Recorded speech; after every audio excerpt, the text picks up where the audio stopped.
ป๊อป โอ้จะตื่นห่านี่ โอ้นั่น นั่นขี้โก้หรือเปล่าไปแล้ว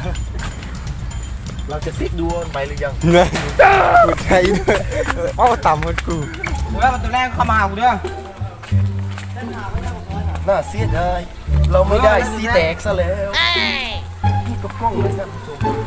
ท่านผู้ชมครับมื้อนี้เฮาสิไปเอารถกลับบ้านนะครับ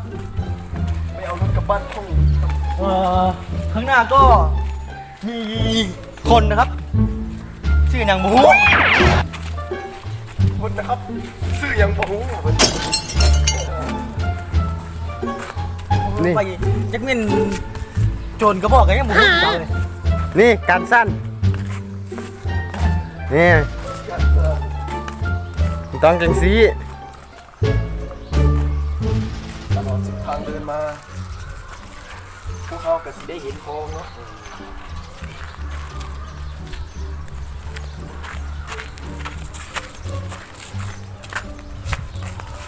นักว่าน้ำของไหมรีวิวคลองทางอะไรอย่าง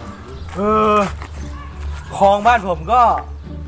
สกปรกอีหมอลาวอะคลองบ้านค่อยกัน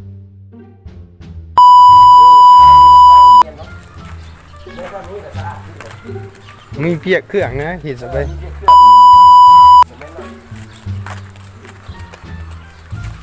ซีเรียนฟูก็นี่ยาฐานเนาะตั้งโต๊ะสร้างเงินนั้นแล้ว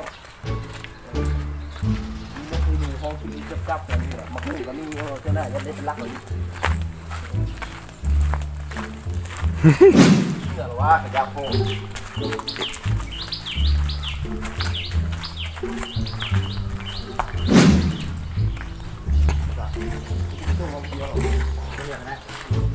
ย่านแล้วเพิ่นจังบ่ไปส่งคนเดียว